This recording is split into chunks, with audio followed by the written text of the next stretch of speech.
Hello people, this is IONews at StarCraft, once again making another video, taking more time out of his day than he actually should be. My friend is in the background is Avery. He's playing Star Wars Knights of the Old Republic, so if you hear anything in the background, that's probably him. Being a douchebag. Being either a douchebag to you or to me, it doesn't honestly matter to him. It's just how I am. It's fun. You should try it one day. In any case, today we're going to show you how to remove viruses off the computer, or one of the best methods to remove viruses off your computer. That way you don't have to take your computer into Geek Squad or something and spend large amounts of money getting it cleaned and stuff. Because that's like being on crack, and that makes you retarded.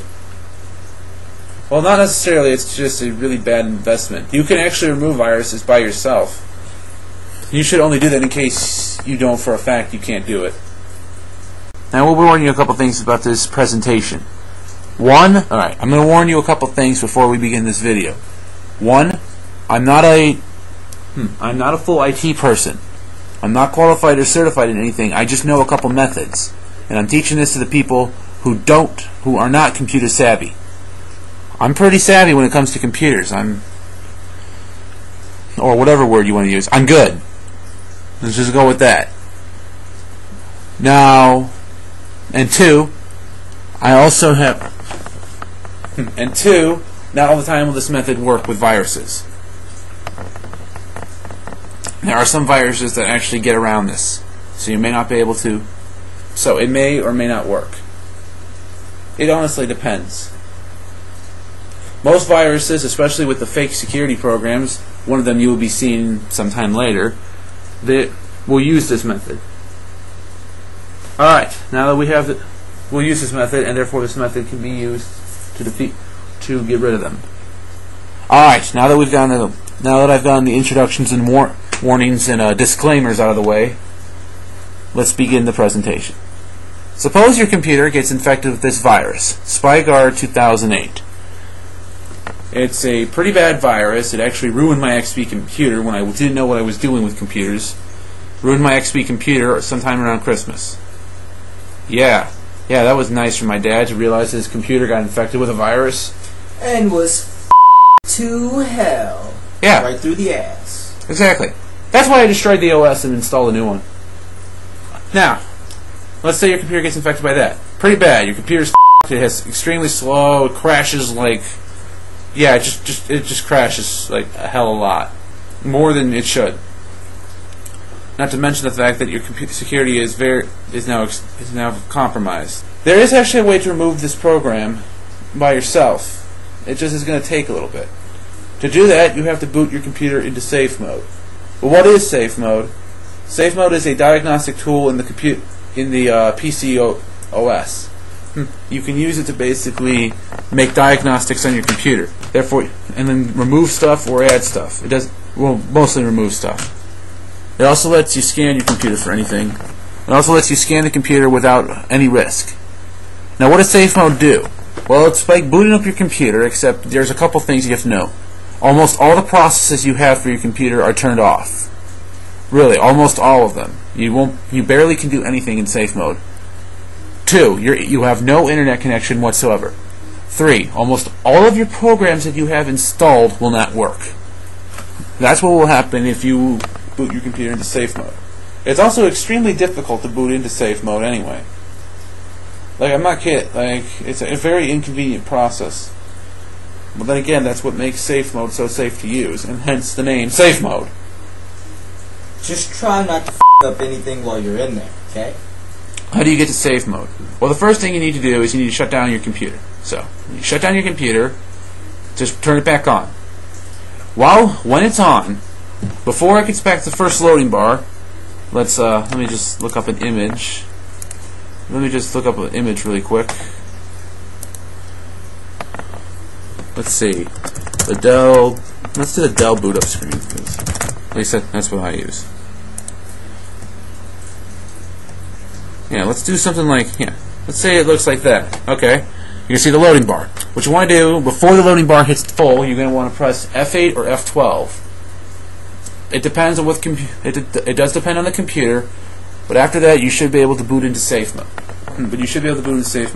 After that, you're going to see a prompt that looks like that. Just go up to where it says safe mode, and your computer will boot into it. Now, I'm going to change the background of my computer to make it look like it's in safe mode. Actually, it's just something I made an image. For this presentation, I wanted to make it at least look slightly realistic. So I'm booting it up into so I'm making it look like I'm in safe mode, practically. And what we do now in safe mode, barely anything is turned on, as I mentioned.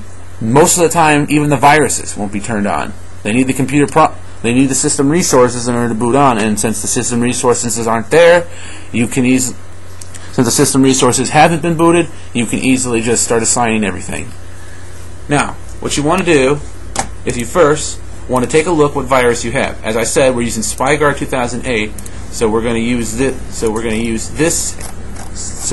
this manual removal guide to get rid of them.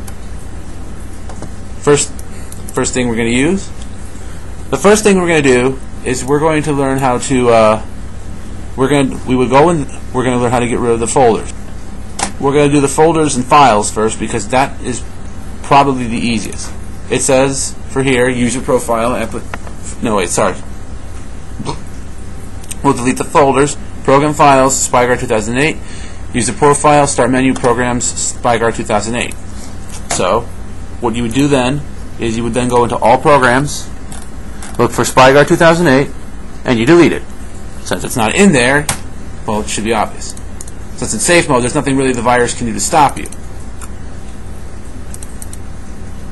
Then you go to program files, and you would delete the virus there. Bear in mind that this will work with most viruses too, so you can actually use this against them as well. But at the same time, it won't work with every virus. Yeah, so if it doesn't work, don't come back here and complain and be a little bastard. He just told you. It doesn't work on everything. I'm taking my time to actually show you what to do, so you should at least appreciate me in some ways, in some shape and form anyway. So don't go bitching at me if it don't work. I already warned you I'm not certified in this shit. I already warned you I'm not Microsoft certified in this. I just know how to remove some viruses. Alright, so now we got that. So now you have the folders of your virus removed. And and one more thing I want to add, we're using Spyguard 2008 as a template, not as an actual virus. So the actual removal process will probably be different. After that, you want to go to the file. After that, you want to search for the file. After that, you're going to want to search for each one of the files. So you would go in your computer and remove these. After that, you would go to delete your registry keys. The registry keys are simply are keys that tell the computer that this program is installed. To get to the registry, you're going to want to go to Run. If you're on XP, when you hit Start, you'll automatically see it. And then just type regedit. After that, locate the path. Look at the pathway that you are trying to find. In this case, the registry keys would be all here.